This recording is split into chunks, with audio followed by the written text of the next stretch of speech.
So, Mr. President, let me turn it over to you to share your message with this contact group, and thank you so much for joining us. Over to you, Mr. President. Thank you very much, Secretary. Thank you very much for these words, very important, and thank you for condolences and this package of supporting us. Thank you. Ladies and gentlemen, dear participants of the Victory Makers Coalition, I'm grateful to you for the achieved unity, for this dialogue and cooperation format. We see the results on the battlefield in Ukraine. Thank you. On the battlefield against our common enemy.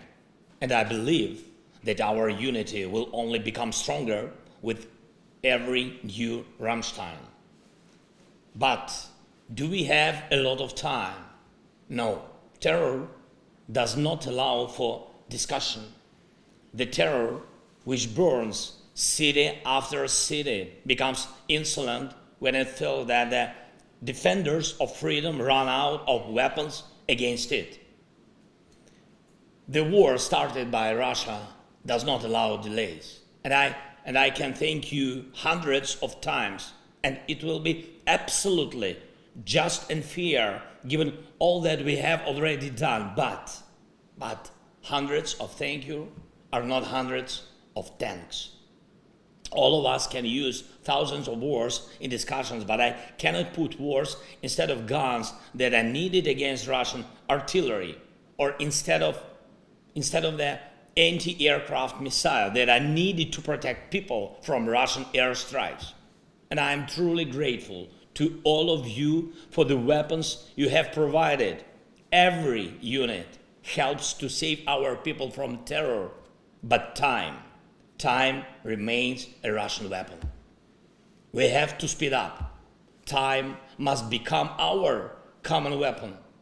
Just like air defense and artillery, armored vehicles and tanks, which we are negotiating about with you, and which actually will make the victory.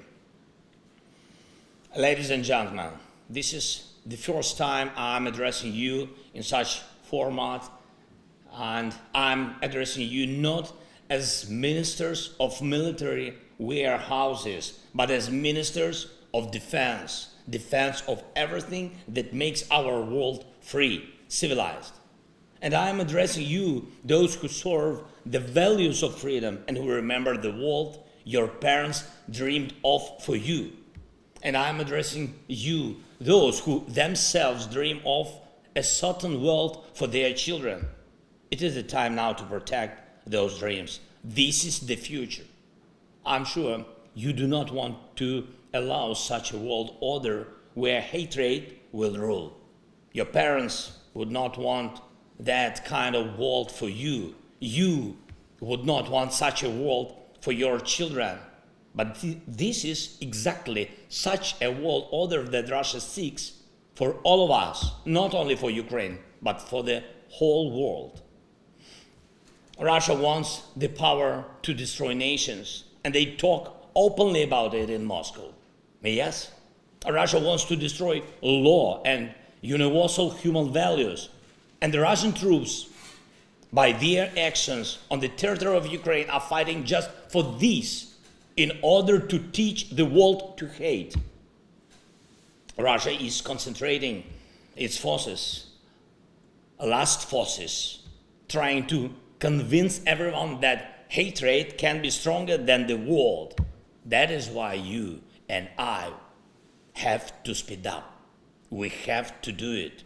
We must act as fast as a father or mother who saves their child, as a son or daughter who sees their parents need immediate help. It is about what kind of world people will live in. People who dream, love, and hope. They hope that the freedom will be protected for Ukraine, for all of Europe, for each and every coalition's country. It is about people who believe that evil and hatred will always lose. The Kremlin must lose. Ladies and gentlemen, You are strong people of powerful countries. And I know your bravery, and I appreciate everything you have done and are doing now. I encourage you to make such decisions that can deprive Russian evil of any power. You can start this policy today. It is in your power to make a Ramstein of tanks, not to bargain about different numbers of tanks, but to open a principled supply that will stop Russian evil. And we also count that your next gatherings will go down in history as Ramstein of F-16 and long-range missiles. It is in your power to guarantee such artillery and anti-aircraft defense that will crush terror. It is in your power to make the victory. So may your decisions hit accurately. Just like our heroes on the front lines, glory to all of our soldiers and sailors, sergeants and foremen, officers and generals, and thank each and every one of you who defends freedom. Slava Ukraini!